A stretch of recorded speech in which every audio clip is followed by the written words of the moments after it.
Hello friends, চলে এসেছি আর একটা নতুন ব্লগ নিয়ে তোমাদের সামনে। যেহেতু গ্রামে এসেছি দুদিনের ছুটি নিয়ে, তো এখানে তো খাওয়া দাওয়া ঘোরাফেরা এগুলো তো হবেই।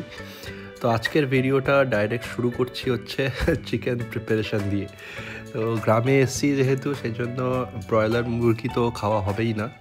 তো বাবাকে বলেছিলাম যে দেশি চিকেন আনতে। তো বাবা খোঁজখবর নিয়ে একটা বড় সাইজের দেশি চিকেন নিয়ে এসছে। তো সেটারই প্রিপারেশান এখন হচ্ছে। এটাই আজকের ইম্পর্টেন্ট ইভেন্ট, সেজন্য আর সব কিছু ক্লিপিংস বাদ আজকের দিনের। সকাল থেকে উঠে টুকটাক সেরকম বিশেষ কিছুই করা হয়নি। তো চিকেন মোটামুটি রান্না স্টার্ট হয়ে গেছে। বেশ 2 ঘন্টার মতন প্রিপারেশন টাইম লাগে এটা করতে, কারণ দেশি চিকেন একটু হার্ড হয়। তো সেটাকে একটু খাওয়ার মতন নরম করতে গেলে একটু টাইম লাগে। যেহেতু গ্রামে এসেছি সেজন্য কাঠের জাল দেওয়া একদম উনুনের মধ্যে রান্না হচ্ছে। তো সেটা বেশ ভালোই লাগছে। এখন হালকা হালকা ঠান্ডা পড়ে গেছে, আমি একটু উনুনের পাশে বসে একটু তাপ নিয়ে নিলাম, বেশ ভালোই লাগছে। এখানে দেখছো যে বেশ দাউ দাউ করে আগুন জ্বলছে। উনুনের মধ্যে রান্না করা চিকেন, দেশি চিকেন একটা আলাদা ফ্লেভার থাকে, কারণ যে জ্বালনের যে কাঠের যে ধোঁয়াটা, সেটা সেই স্মোকি ফ্লেভারটা মশলার মধ্যে ঢোকে। তো দেখছি যে মোটামুটি কষানো হয়ে গেছে রান্নাটা। আর এখানে সব একদম সুন্দর করে আলু দিয়ে কষানো হচ্ছে।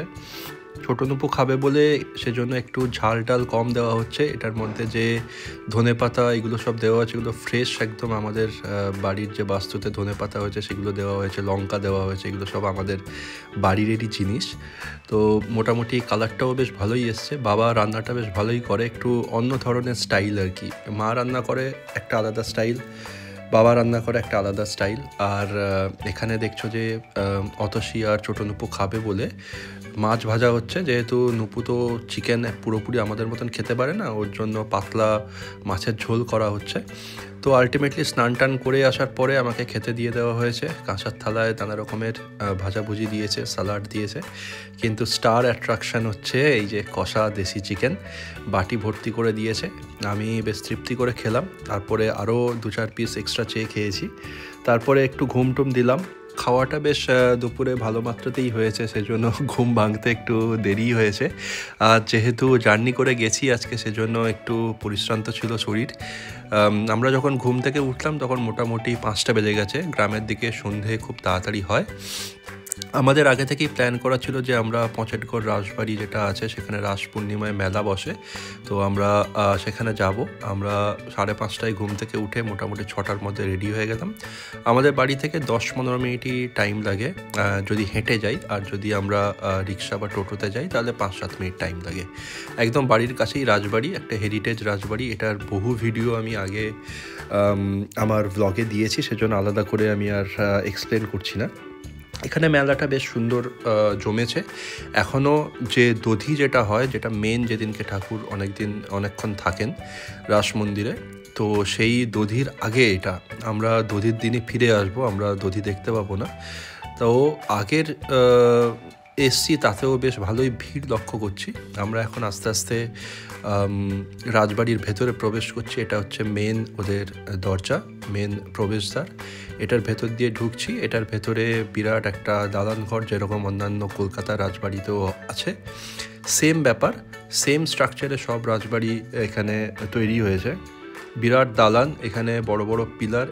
আমি আগে বছর যখন এসেছিলাম সেম রাসমেলায়, তখন পুরো রাজবাড়িটাই হোয়াইট কালারের পেন্টিং দিয়ে পেন্ট করা হয়েছে। এখন দেখতে পাচ্ছি যে বেশ শ্যাওলা ট্যাওলা জমে গেছে 1 বছরের মধ্যে। এত বড় এলাকা প্রত্যেক বছর পেন্ট করা সত্যি একটু টাফ আর খরচ সাপেক্ষ। এরা সাধারণত সরকারের কাছ থেকে কিছু বেনিফিটস পায়, কিন্তু ম্যাক্সিমামটাই নিজেদের পকেট থেকে করতে হয়। রাজবাড়িতে এখন তো নিয়মিত গেস্টরা এসে থাকতে শুরু করেছে। যেরকম কলকাতা থেকে কেউ যদি চায়, তারা বুকিং করে রাজবাড়িতে একটা রাত কাটাতেই পারে। তো সেটা সুব্যবস্থা আছে, খাওয়া দাওয়া সব প্যাকেজ আছে। আমি কোনো দিন করিনি, তার কারণ আমার প্রয়োজন পড়েনি। আমার শ্বশুরবাড়ি একদম রাজবাড়ির কাছেই। তো রাজবাড়িতে থেকে রাজবাড়ির মজা নেওয়ার মতন সেরকম দরকার আমার পড়েনি, তবে বেশ ভালো লাগে আর কি। প্রত্যেকবারই যখন মেলার সময় রাজবাড়িতে আসি, গমগমে ব্যাপার থাকে। আশেপাশের গ্রাম থেকে এবং আশেপাশের রাজ্য থেকে প্রচুর লোক আসে মেলা দেখতে। পঞ্চেটগড়ের রাসমেলা বিখ্যাত, এখানে বেশ ভিড় হয় এই সময়টায়। এখানে দেখছি যে ভেতরে যে নাট মন্দির আছে সেখানে একটা জায়গায় কীর্তন হচ্ছে, তো সেখানে বহু লোক বসে কীর্তন শুনছে, আমরাও একটুখানি দাঁড়িয়ে দেখলাম। ভেতরে ঠাকুর আছেন, তো ঠাকুর আমরা দর্শন করেছি। একটা বড় দুর্গা মন্দির আছে, সেই দুর্গা মন্দিরটা আমি পরে ফোকাস করে তোমাদের দেখাচ্ছি। তো ব্যাপারটা হচ্ছে বেশ জমজমাট, আজকাল বেশ ভালোই ভিড় হচ্ছে। তার কারণ এবছরে যে ধান চাষ হয়েছে সেটা এখনও কাটার একটু টাইম বাকি আছে, সেজন্য মানুষের হাতে সময় অনেকটাই আছে, সেজন্য সবাই মেলায় আসছে, মেলায় ঘুরছে, আর বেশ ভালোই ভিড় লক্ষ্য করছি। এখানে একটি বড় তুলসী মঞ্চ আছে, আর পাশে যে দেখছো যে লোক লাইন দিয়ে ঢুকছে, এখানে হচ্ছে ঠাকুর আছেন। তো প্রত্যেক দিন নির্দিষ্ট একটা টাইমে ঠাকুর বেরোন। বাইরে একটি রাসমঞ্চ আছে, সেখানে ঠাকুর কিছুক্ষণ থাকেন, কয়েক ঘন্টা। আর যেদিনকে দধি হবে, মানে কাল বাদে পরশু দিন, সেই দধির দিন উনি ম্যাক্সিমাম টাইম রাসমঞ্চে থাকবেন। তারপরে উনি আবার নিজের মন্দিরে চলে আসবেন, আর সারা বছর মন্দিরের মধ্যেই থাকবেন। তো এইটা একটা অপরচুনিটি গ্রামের আশেপাশে গ্রামের লোকেদের জন্য ঠাকুর দর্শন করার রাসমঞ্চে। পঞ্চেট মেলাটা খুবই বিখ্যাত সেটার জন্য। আমি আর অতসী এসছি, ছোটো নুপু অলরেডি ওর দিদিদের সাথে ঘুরে গেছে। অনেকটা টাইম কাটিয়ে তারপর আমরা ঠিক করলাম যে এবার বাড়ি ফিরে যাই, তার কারণ ছোটো নুপু একা আছে, তো ওর খাওয়া দাওয়ারও ব্যাপার আছে, অ্যারেঞ্জমেন্ট করতে হবে। তো আমরা একটু ছবি টবি তুলে ভিডিও তুলে তারপরে একটা রিক্সা করে আমরা একদম বাড়ি ফিরে এলাম। বাড়ি ফিরে এসে দেখি ছোটো নুপু বেশ ব্যস্ত হয়ে পড়েছে, কারণ ও মেলায় এসেছিলো আমাদের আগে, ওখান থেকে কিছু ক্লে কিনে নিয়ে গেছে। সেই ক্লে কিনে এখন নানা রকমের জিনিস ট্রাই করছে আর কি।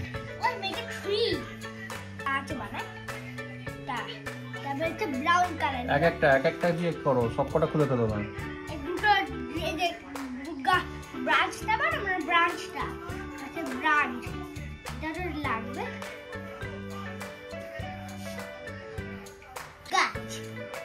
গাছ